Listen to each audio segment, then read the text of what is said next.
Well, good morning, 11 o'clock service. You guys doing good today? Awesome. You look good. You sound good. We're in the presence of God and His people, and it's a great thing to be in His house. And I'm excited to dive into week 3 of our To Boldly Go series. Before I do, I want to kind of just celebrate something and then kind of talk about it. It's kind of really cool. So over the last 2 weeks, we've had 34 visitors come and check out Kairos Church. 34, which is awesome. 34 VIPs. And from today, I've already seen probably 10 more. So it's just amazing to see what God's doing. If it's your first time, welcome. We're so glad that you're here. Second time coming back, we're glad that you're here. But here's the other thing I want to say to you. I'm so glad that you're here.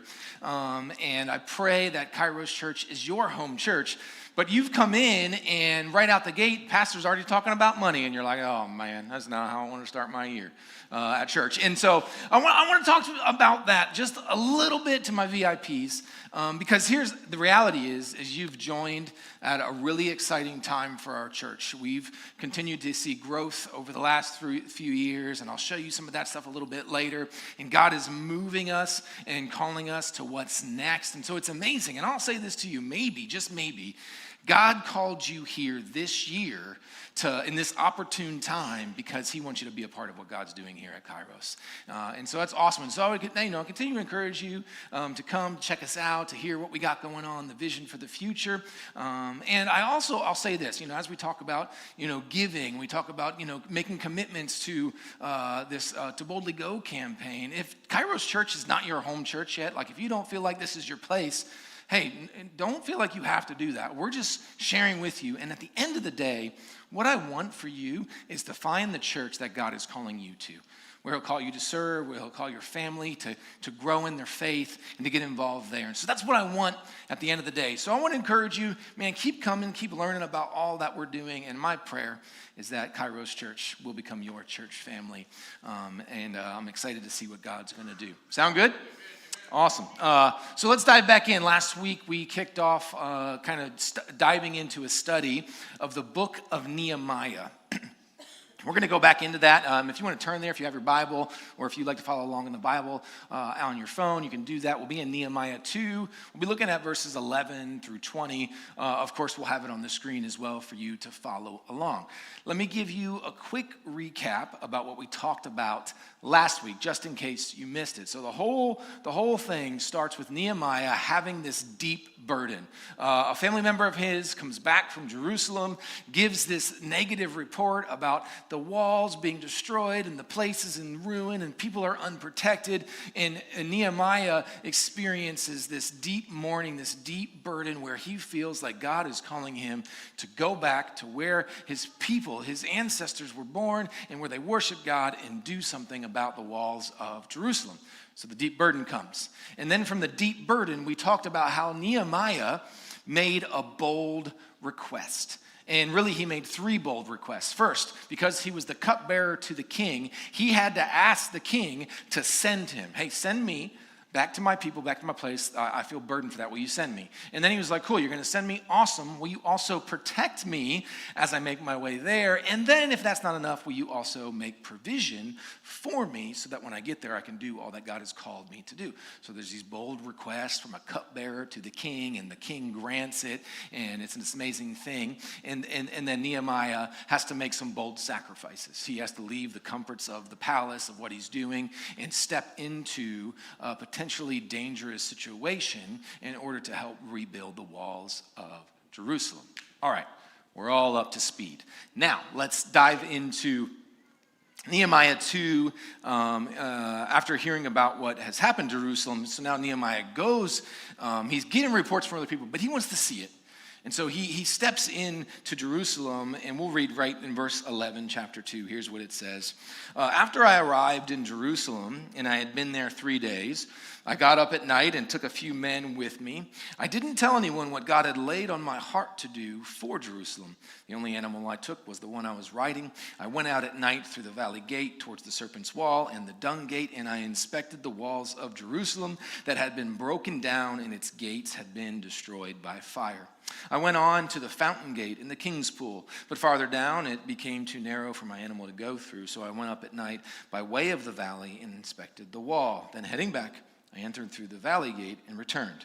The officials did not know where I had gone or what I was doing, for I had not yet told the Jews, the priests, the nobles, the officials, or the rest of those who would be doing the work. And so what we see initially is Nehemiah he's inspecting what's taking place. He's gathering information. He's looking at the damage. He's seeing what needs to be done. And he says, I haven't really told anybody.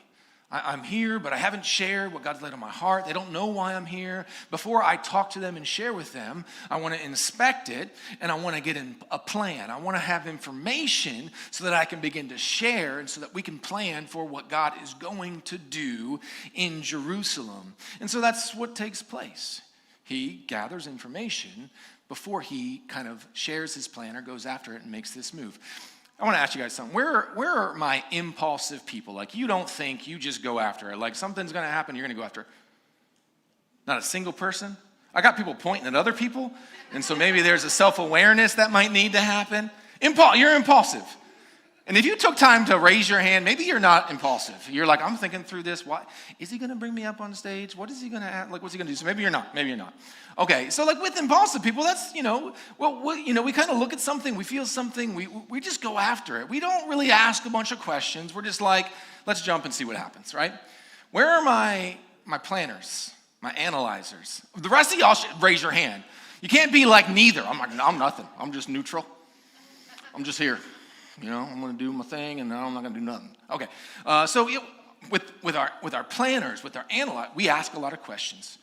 We gather a lot of information, and we really, really, really take our time before stepping into it. And no judgment either way. Like, I think we need both. It's important that we have both. And if you're someone who's like, I'm impulsive, and then you see someone next to you that says, I'm not, y'all need to get together and balance each other out. Like, that's the reality of it. Me and my wife are both impulsive people. It's not good. #9kids. Okay, so so at the end of the day, I can be an impulsive person. I do enjoy change. I like taking risks. But I don't go into things completely blind.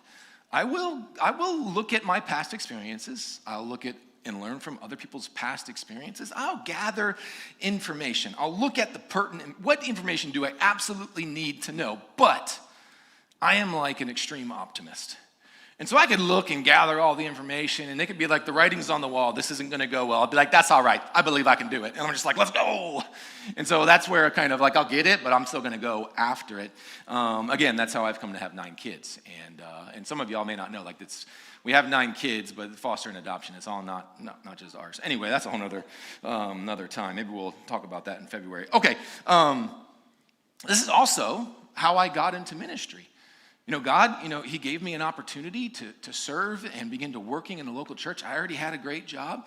And, I'm looking at the information, and other people are giving me information, and I'm just like, I know it seems like a step back. Financially, career-wise, I'm going to work for a church plant. They meet out of a YMCA, and it's just like red flag. And I'm like, let's do it. And we went for it, right? And I entered into ministry. And the same thing when I became a youth pastor. It was one of those things. I felt that call, and I'm just like, man, I've never felt this before. I feel like this is where God is calling me. I went to my pastor, and I'm like, hey, I feel like God's calling me to be the youth pastor. And he's like, well, what about your other jobs? And I'm like, I'll do those too. Let's go. And so jumped in. Best decision of my life. Loved being a youth pastor. Did that for 6 years. Same thing. Stepping out to plant a church. Oh, my goodness. The amount of information that I gathered just from being in a church plant, I was like, nah, I am never doing that. That is way too much. And God's like, joke's on you, buddy. And in the moment, it was one of those things. I felt it, and I'm like, this is what I feel God is calling me to do. I tell people this sometimes. We went through church planter assessment, and they had a psychiatrist there. And I kid you not, one of the first questions, she goes, so you got 5 kids? Yeah. And you want to be a church planter? Yeah. She goes, are you crazy? I go, yeah. I go, is that a problem? She's like, no, I was just curious. I was like, okay, cool. Let's do this thing. And so, oftentimes, the risk and the potential for failure or problems, they were high. Man, but the calling and the faith in God, it outweighed it all.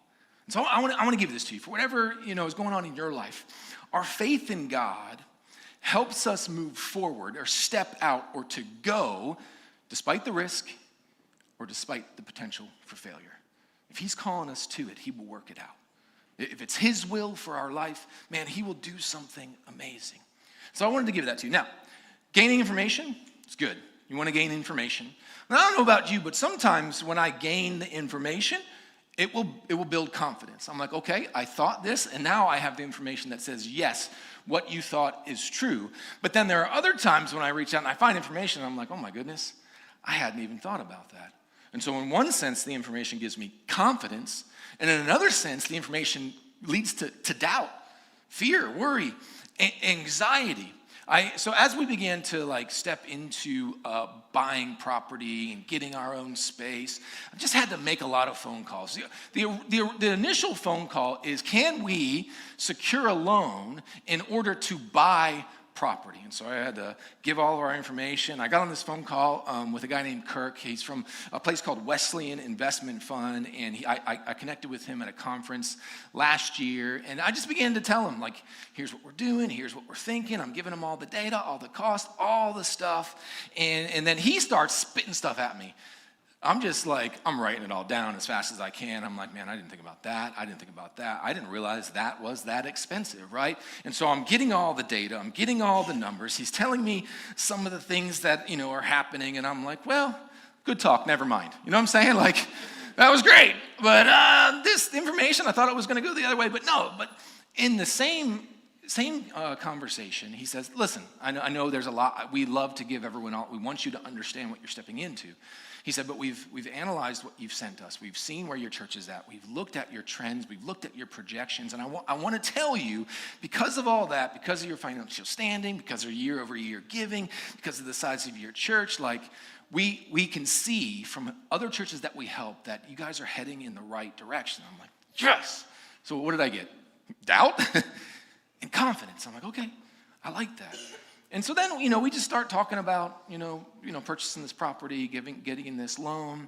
And then he's like, well, so you buy this property. Well, then what are you going to do? What's your plan to build?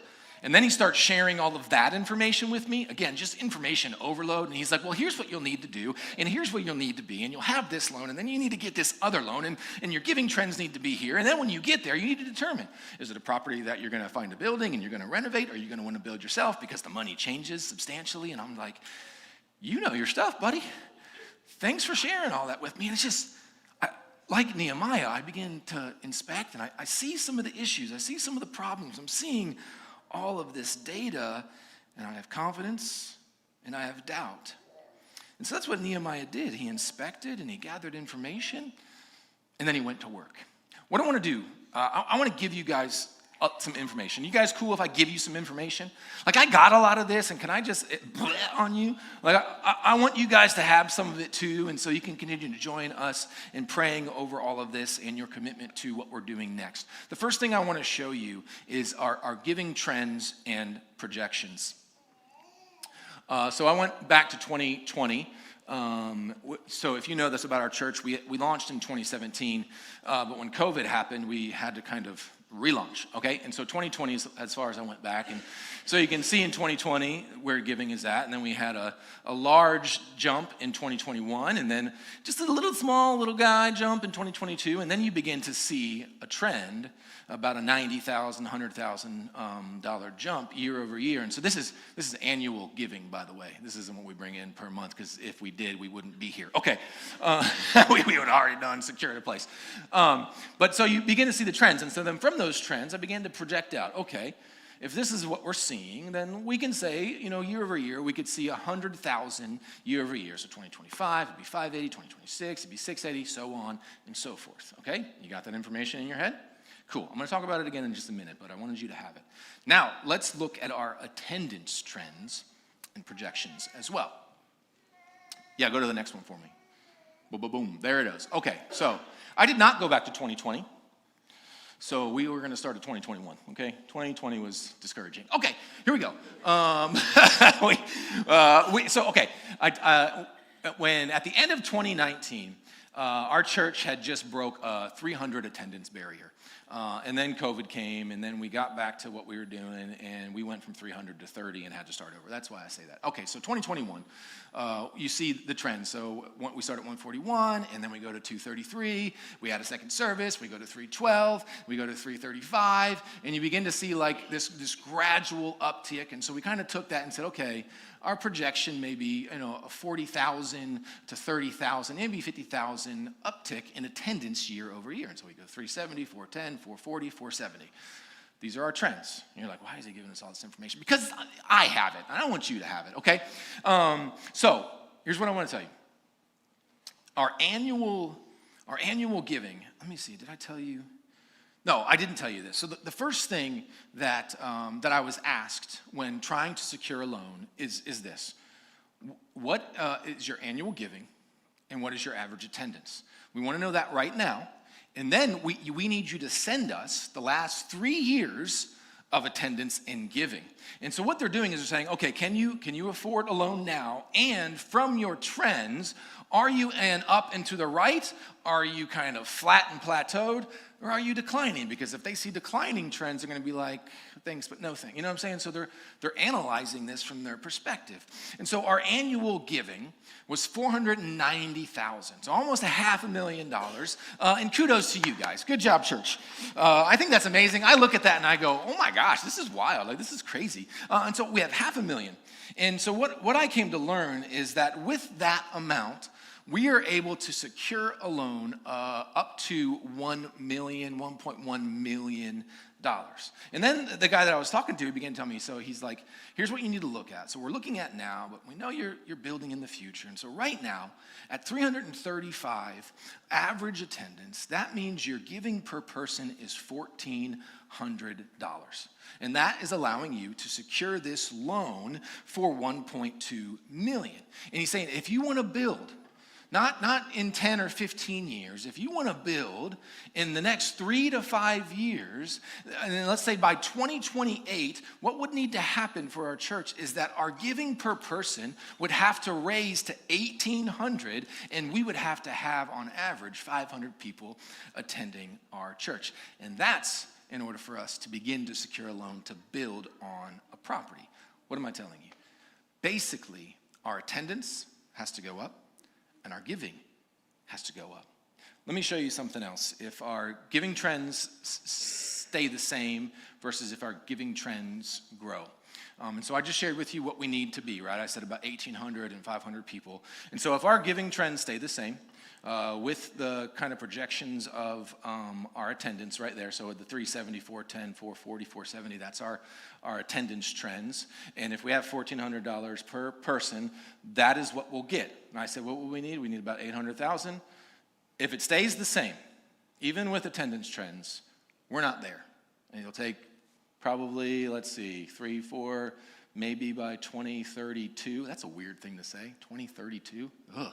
Anyway, sorry, this is a little squirrel there. And so you see that. And so now, if we look and we say, okay, we have increased giving trends. We'll stay at the same attendance, but if our giving per person goes up, then we see we're at 580, 680, 780, 880, and that hits us where we've seen our trends going up 100,000 per year, and we're getting closer to, right, 800,000 and 500 people in attendance. So I want to give you this because I'm looking at all this, and I'm gathering all this information, and I'm going, okay, this is a lot. And I said that in the beginning, like this is bold.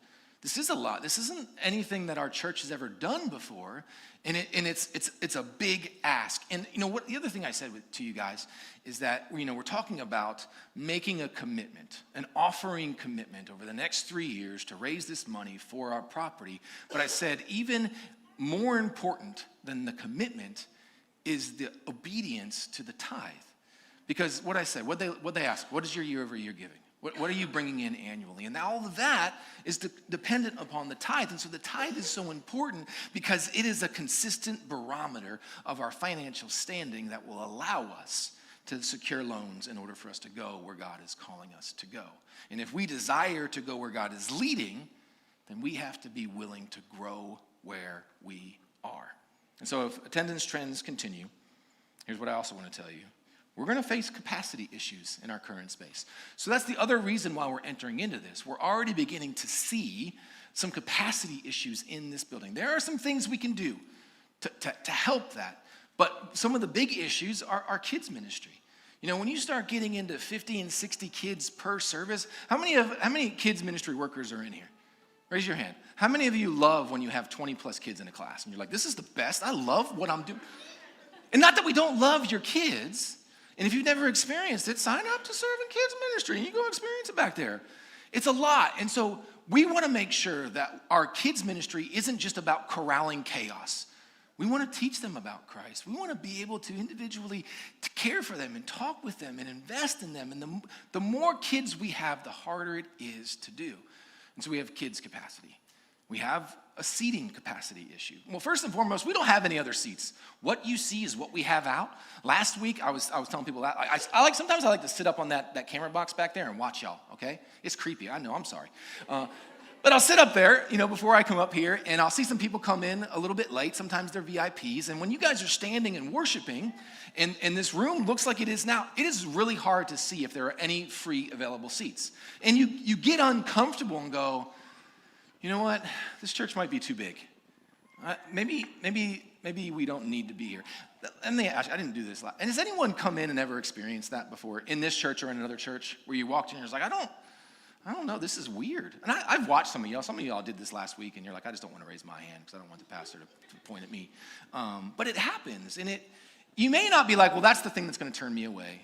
But you look at it. It's just human nature for us to go, well, there's not really enough room. And there is. Like, we could look right now and be like, there's seats. But we look at it and go, well, it's too full. And so there's a seating capacity. And then we just think about, so right now, we're averaging 335.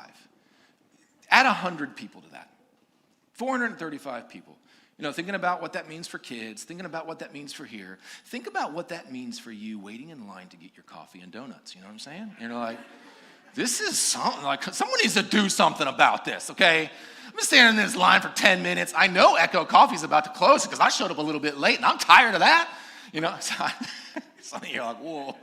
And there's capacity issues, and we love this space, and we've continued to grow in this space, but we're seeing that we can't stay here. And so one of the options is add another service.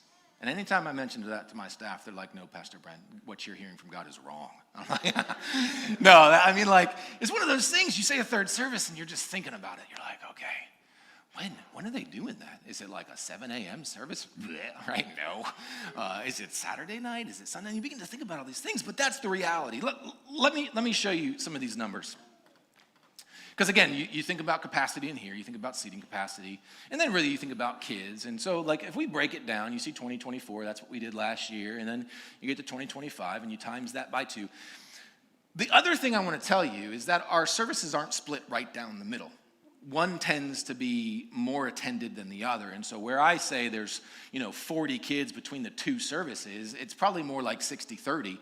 It could push into like 65-20. Like I said, it gets crazy. If you've been in the kids ministry, I just walk by and go, man, I don't want to be them right now. You know what I'm saying? But it gets crazy. And so you look at that and you look at those numbers go. And, for my kids ministry workers, you begin to think right now we're at 30 kids per service. What does that look like when we're at 50 kids a service to each class? And so we go, okay, at 2026, it may be the time, or maybe before this, that we need to begin to split down to 3 services. And then you get back down into more manageable numbers for kids ministry. But if we continue our growth patterns, you begin to see, even in 2028, we're getting back to those numbers per service. And so I'm giving you all this just to show you, man, I've gathered the information. I've looked at these things. We're seeing the writing on the wall. And what we are asking, what we are collectively doing is I'm asking you to expand your capacity.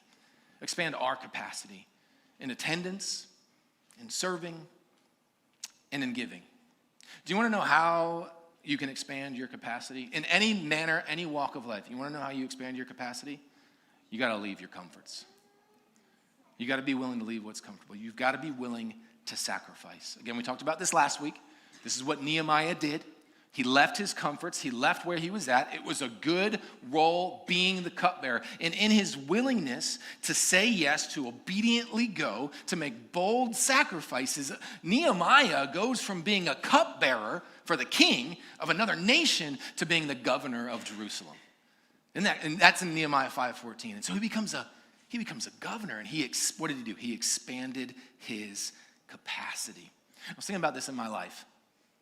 When we were younger, when we were a smaller family, we had 2 kids, and within like a 2-month time period, we went from 2 kids to 5 kids under the age of 5. Listen, I don't care who you are. I don't care how many books. I don't care if you went to school for parenting. Nothing prepares you for 5 kids under the age of 5, okay? It's one of those things, and so you look at it and you go, man, 2 is hard, okay? My son Seth, man, he was something when he was little. He's amazing now. And I was waiting for some of the siblings to laugh about that. But, if you have 2 kids and you've gone to 3 kids, it's a different ballpark, man. Think about going from 2 to 5. And you talk about your capacity being expanded. There were no comforts anymore with 5 kids under 5. And I'm mostly speaking from my wife's point of view because I just kissed her and went to work and said, I'll be back at 5, And so expand your capacity. And then, okay, God's like, you expanded your capacity to 5. Now it's time to expand your capacity to 8 and 9. And we're like, dude, if we could do 5, bring it. We survived that, And God expanded our capacity. Step out to plant Kairos. He had to expand my capacity as a husband, as a father, as a pastor, all of those things. And as we looked at this through our church, like we've had to expand our capacity in many different times where we'd have to make changes, make sacrifices, go from 2 services to 1 service, change locations on multiple times. And every time we did, you know what it required? It required more time, more commitment, and more sacrifices. But every time, it allowed us to continue to do what we were doing and allowed us to do it in the way that we've always dreamed and done it, and we did it for more people. And that's what we're looking to doing. And so we do have this problem, this capacity issue. The writing's on the wall for 3 services. I'm not going to say rapidly, don't worry. I'm not going to put it past God. It could happen this year, y'all. Get ready. I don't know. We've had upwards of 50 VIPs in 3 weeks, so...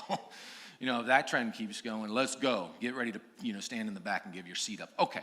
And so, but there's this capacity thing. And so we're just going to have to keep thinking about that and looking on that and preparing for that. And that's what this year's about, right? I said we're going to gather, we're going to build so that we can prepare for what God is doing. Lots of info, right? Lots of info. Do you feel more confident? Do you feel more doubtful? Again, some of you are like, I'm not going to say I feel doubtful. No, I'm confident about this. Let's go, Jesus. Right? But then you're like inside, you're like, yeah, this is crazy, right? And so and I think that's the thing. Like, you get the confidence and you get the doubt. And as I think about and I gain information about the thing that God has called me to do, I get confidence and I get doubt. But as I learn more about God, right, I gain more confidence in who He is, in what He's done, and that if He's called me to it, He'll see me through it. And so the reality of it is this: when we're gaining knowledge and we're gaining information, it will bring confidence, it will bring doubt, and the equalizer of those things is faith in God, believing that He can. Where we say we can't, He can. Where we couldn't, He did. Where we're lacking, He is abundant and He provides. And so we inspect and we gather information, and sometimes doubt comes, and if doubt is coming, then we got to respond to it by faith in who God is. Now, real quickly, I want to talk about one more thing that shows up in this story. As Nehemiah steps out to do this thing, he faces criticism and skepticism. Let me read this to you, Nehemiah 2, 17 through 19. And so he says, come, let's rebuild Jerusalem's wall. After he does the inspecting, they get a plan. He told them how gracious hand of God had been on him and what the king had said to him. And then they said, well, let's start rebuilding, right? He gave them the information, told them the plan, and they were encouraged to do this work. And then verse 19 comes in. And you get these guys, Sanballat, Tobiah, and Geshem. These are horrible people, okay? And they heard this, and what did they do? They mocked and despised Nehemiah and the Israelites, and they said, they're laughing. What is this you're doing? This is foolishness. This isn't going to work. And they begin to, kind of threaten them. Are you rebelling against the king? Meanwhile, Nehemiah has letters from the king, and so they come at them. And you know this. You've probably experienced this. When you step out in faith to do what you feel God has called you to do, right on the tail end of that is the attacks from the enemy. Because he doesn't want you to step out. He doesn't want you to have the faith that God will do what he's called you to do. And so these attacks, they come from a spiritual place, from Satan, from our adversary. And then these attacks come from other people. Whether it's emotional or physical or verbal, whatever it may be, we feel attacked. Now, I don't know this. I've done ministry long enough. I've been through a building campaign. And I've been in ministry. And I have my suspicions that there may be a handful of people who've heard about what we're trying to do, it's tempting to step into, and have become skeptical and critical, or at the very least, the talks about giving and just the church talking about money again has given them a negative thinking or pessimistic pattern in their life, and they begin to push back and put up barriers. Danny, you can go ahead and make your way up to the stage as I close out. Let me ask you this, church. As a church, do you desire for us to grow? Yes? Maybe? I don't know, because if it's only half of us, I don't know. Well, let's say we do. Let's say as a church, we're like, yeah, we want to grow. I mean, healthy things grow. And that's what we want to see. And so if that's the case, and we want to grow, the next question becomes, is as we grow, do you have a desire to go and do what it takes to enter into a new space? It will require much of all of us.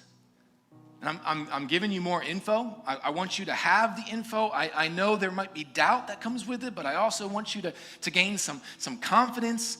And I'm also hoping that as I give all this information to you, you'll take all the information and you'll bring God into the equation. You see, because the data, the numbers, the facts, they're all great. But at the end of the day, what we're stepping into, we have to step into in faith, believing that God can do the impossible. And we can conservatively or realistically look at the numbers and go, nope, it's not going to happen. But when you take those numbers and you add God to the equation, anything is possible. Anything. That's true for our church. That's true for your marriage. That's true for your kids. Whatever God's calling you to. It may not look possible, may not seem possible. But if God is behind it, it is possible. At the end of the day, in all the things that we're looking to do, I don't want to look back and go, man, look at what we accomplished. No, I want to look back and go, man, there is no way we could have ever done that on our own. Look what God did. Look at how God showed up. Look at how God provided. This is a bold journey that we're entering into together. And it will absolutely require God's involvement for it to happen. Because if it doesn't, then what are we doing? We're just relying on us, our wisdom, our provision. But man, I don't think that's what this is about. What God is trying to teach us, what he's trying to do is he's trying to expand and grow our faith. He wants us to put all of our hope in him and who he is and what he's going to do next. And so we lean on him. This is something that only God can accomplish, and we are joining him in that mission. And I think the same is true of whatever bold step God is calling you to take. Maybe it's with your finances, maybe it's a job opportunity, maybe it's to start a business. Maybe you're considering having a baby or having another baby, or to foster, to adopt. Maybe it's a career or college path, financial investments, to get married, to move out, to buy your own house, to buy your own car, to go back to school. I don't know, whatever it is. As you take that bold step, guess what? Will there be trouble? Yeah. Will there be doubt, fear, anxiety, worry? Yeah. Will there be critics? Skeptics? Haters? Naysayers? Yeah. And while you can just about always count on those things to show up, even more, you can count on the gracious hand of God to show up, guide you, and provide you to what he's called you to. So here's what I'll say. We got to, where we can't, where we think we can't, where we don't believe that we can, believe that God can. In Nehemiah 2:20 is what it says. I shared it last week. It is the God of heaven who will grant us success. And so we believe that. And as we begin to believe that, as we take that knowledge and add it to our confidence in doubt, we will start building. We will say yes to the job opportunity. We will sign the deal on the home. We will ask for her hand in marriage. We will move out on our own. We will go back to school. We will become foster parents. We will have another child. We will lead a crew at Kairos. Whatever it may be, we'll step out. If that's what God's calling you to, is place and put that burden on your life. Man, believe that he's in it, and he's going to see you through to the end. And we're believing that as a church, as we step into the future, looking at all the data, inspecting all the things, and believing that God is right in the midst of all that he's calling us to do, and he's going to do something great. And we're asking you to join this bold faith journey with us. I'm asking you guys would stand to your feet. Bow your heads, close your eyes. I want to pray out, and I just want to kind of give you some questions to think about as we close out our time today. And the first thing, kind of going back to, whether you're impulsive or whether you're an analyzer and a planner, the first thing I would say to you is this: in your life, as you think about whatever God's calling you to, whatever step he is asking you to take in his life to grow in your faith, what do you need to inspect before you move? What information do you need to gather? Because maybe God wants you to have a little bit more information before you step into what he's calling you to do. Gather it, get it, do the work, put in the time. And make sure you're being discerning. Bring in wise counsel. And that's the other thing. And as you do that, and maybe you have done that. Maybe you've overdone that. What info have you gained about what God's calling you to do that has led to fear, doubt, worry, and anxiety? And I would say today, if there's something that God's calling you to and your response has been fear, worry, doubt, anxiety, I would say just lay it at his feet. Let faith in him be the equalizer. Look at what he's done in your life and the lives of others. Look at his word and see how he wants to move in your life. I think the other thing as we step out is there will be attacks, there will be trouble, there will be skeptics, there will be critics. And so maybe today you have people speaking into your life. Maybe someone has spoke something wise over you and you've chose to ignore it. I would say heed wise counsel. If they've done it, if they've gone through it, they probably know what they're talking about. Don't just shrug it off. And at the same time, make sure you're discerning about the voices that are coming at you that you need to shut down and shut up. God wants to do something in your life. God may be calling you to something. God may say, hey, step out on faith. I want to show you something. Today, I would pray that you would say yes. Say yes and see what he does. God, today we thank you for your word. We thank you for the encouragement that we see through Nehemiah. He dealt with so much, but we're encouraged by it, God. You're calling us as a church collectively to expand our capacity.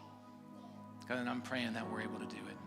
I'm praying that we'll make bold moves, bold risk, and continue to believe that you are the one that will grant us success.